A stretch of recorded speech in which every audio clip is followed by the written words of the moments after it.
Bahas juga FSD dan BRD Om. Oke, sekarang kita bahas untuk dua dokumen ini ya, FSD sama BRD. Memang banyak orang yang bingung, bedanya apa sih dua dokumen ini? Kenapa ITBA sering banget bikin dua dokumen ini? Langsung aja kita mulai dari BRD dulu.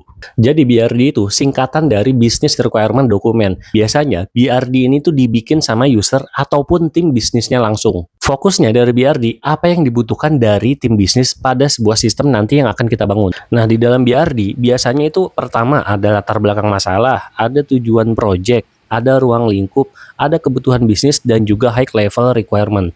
Jadi, BRD itu menjawab pertanyaan apa yang sebenarnya dibutuhkan sama tim bisnis. Nah, kalau misalkan tim bisnis atau klien kalian nggak membuat dokumen BRD, mau nggak mau IT Business Analysa yang bikin dokumen BRD-nya sebagai pelengkap pada project yang kita kerjakan. Nah, sekarang kita masuk ke dokumen FSD. FSD itu singkatan dari Functional Specification Document. Dokumen ini menjelaskan secara functionality bagaimana sistemnya itu bekerja, bagaimana aplikasinya itu bekerja. Nah, biasanya di dalam dokumen FSD itu ada yang namanya detail proses system, ada flow atau alur fiturnya seperti apa, ada field description apa aja yang muncul, ada error validasi apa, dan juga bagaimana rules ataupun yang lebih teknis terkait sistem itu seperti apa. Bisa juga user story, bisa juga mockupnya juga seperti apa. Jadi FSD itu untuk mengetahui bagaimana sistem dapat membantu dari kebutuhan bisnis yang udah dibuat dalam BRD tadi.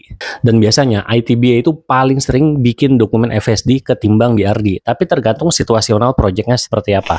Nah, ini gue udah buat ini perbedaan antara FSD dan juga BRD. Fokusnya berbeda. Kalau FSD itu fokus pada detail teknis sistemnya, kalau BRD itu fokus pada kebutuhan bisnis. Sementara targetnya itu mendesain sistem untuk FSD dan juga fungsionalitasnya. Sementara BRD tujuannya itu untuk menyampaikan tujuan dan maksud serta ruang lingkup dari yang dibutuhkan oleh bisnis. Untuk FSD itu menjelaskan cara kerja aplikasi, sementara BRD masalah dan solusi bisnisnya seperti apa. Dan PIC yang membuat dua dokumen ini berbeda. Kalau FSD itu IT Business Analyst, sementara BRD itu dari pihak bisnis. Kalaupun pihak bisnis nggak ada, baru dari IT Business Analyst yang bikin dokumen tersebut. Nah, sekarang lo udah tahu kan dua dokumen tadi perbedaannya apa. Jangan sampai ketukar lagi guys.